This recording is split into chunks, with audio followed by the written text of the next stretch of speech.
Baltic Aviation Academy, and today we talk to Marius Brazis, 5 years flying as steward, senior steward on Boeing 737, Fokker 50, Fokker 100 and Dash-8 aircrafts. Hello Marius. We know that before starting your career as flight attendant, you had been studying automotive transport engineering, bachelor and master. So what did move you from the roads to the sky highways? Actually, it was my dream, and I was on my trip back home from Japan. Was sitting in an airplane flying over Siberia. I was watching the cabin crew working, and I finally decided that it's now or never. And when I came back, in 1 week I have quit from my previous job and started to look cabin crew positions in Lithuania. So it was so impulsive? Yes, it was.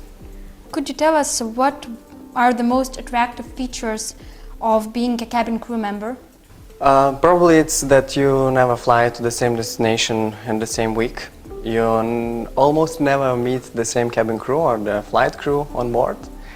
You never see the same passengers on board, and there's never the same day as it was previously.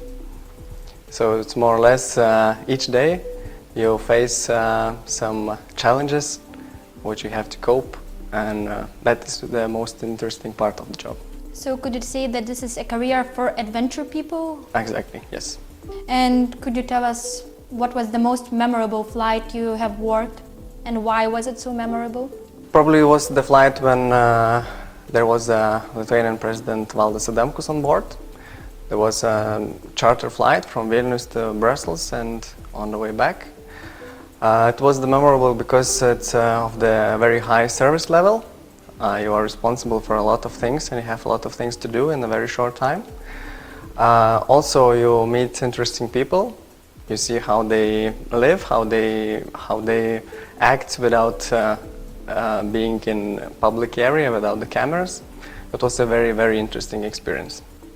And can you tell us something more about the flight, or is there some confidentiality level that you cannot?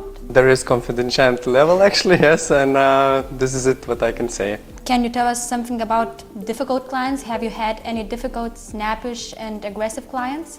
Absolutely yes. When you fly a lot, 5 years, I've seen a lot of passengers in my life. There was people who are aggressive or offensive on flights. Mostly they're flights from, let's say, Dublin or London.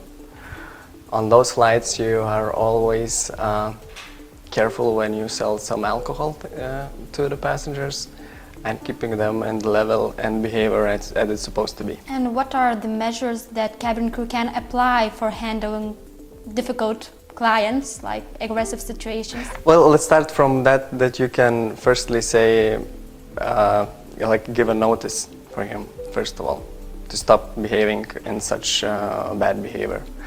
If he cannot do it or he don't want to do it, the final decision it's up to the captain, and there was a situations when the police authorities are meeting the flight upon arrival. That is very expensive for that passenger who was behaving bad, because that small car with the red lights who are meeting the flight is very expensive. And do you have handcuffs in the plane? We do. Okay, and you can use them?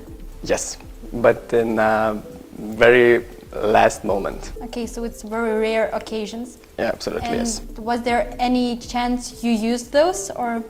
I didn't, but there I know the stories when they were used. And can you tell us any extraordinary story about extraordinary clients that still brings a smile? Mostly that probably was the business class passengers. They're always more demanding. They know the service level it should be in the business class. And always I remember those who are saying on leaving the airplane, thank you, and that was a really good service. And even when they compare with some big companies like Emirates or Etihad, and they say you are on the same level or you did a great job, those passengers are always rememberable. You say they are demanding. Can you mention any extraordinary demands that you had to fulfill? I think it was more that service has to be very precise. So that means that you have to know how to bring the cup, where the spoon has to stand and so on, so in that level. So it's like in a high-class restaurant. Absolutely, yes. And we also know that the primary function for the cabin crew members is helping with the safety operations.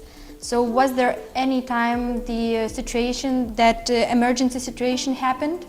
Well, I wouldn't say that it was emergency situations, but for example, the things are happening frequently on board is when the passenger got sick. So you have to use the safety equipment which is on board, for example, oxygen.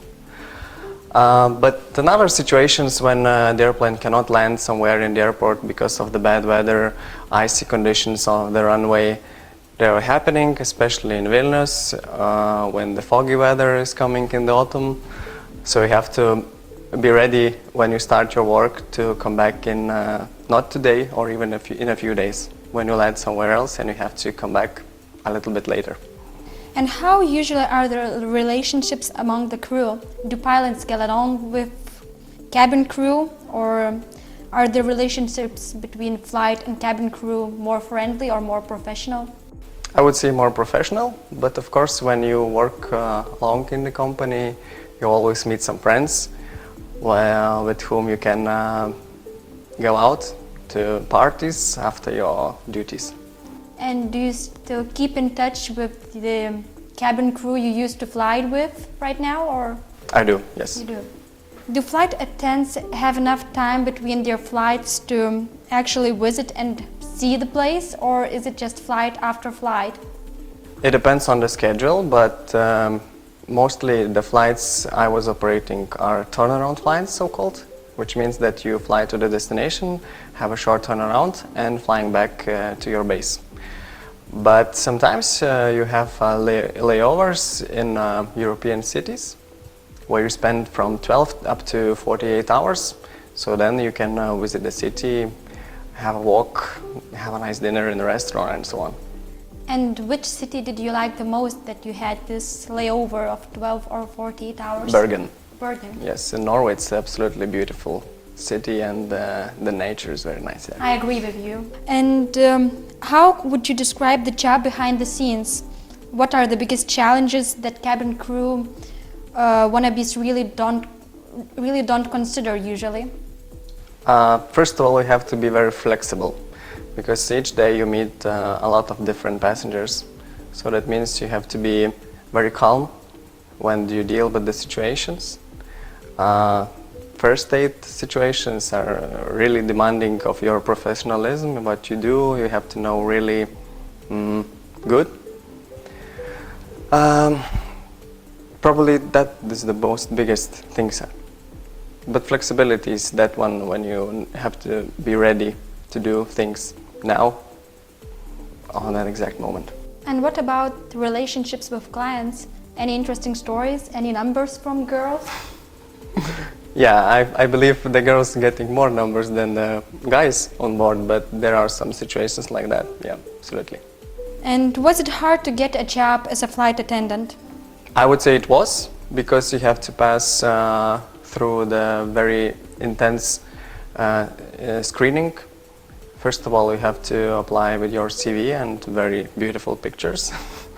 Afterwards, you have a group discussions interview. When you pass that, you have a personal interview, one-to-one with your interviewer. Afterwards, you have to pass a medical commission to receive a medical certificate. And then you have another one, final interview, when you are ready, know what is what, and they tell you the final decision. Are you in or not? Could you tell us more about the main requirements for flight attendant work? Like, what do you need to have to even be considered in the first place? First of all, you have to be 18 years old. It's a minimum requirement. Then you have to have at least high school diploma. To know as much languages as you can. It's very good if you know them. And you have to have some customer service background in your CV. And how long did it take you to find a job in flight attendant career after quitting your previous job? I did it in 1 month. In 1 month, that's impressive. Yes, if you really want to, I believe you can do it. Okay, and do you have any advices for wannabes? I would say if you are tired of working from 8 to 5, go for this job and it will be for you. Oh, thank you for an interesting interview. Thank you.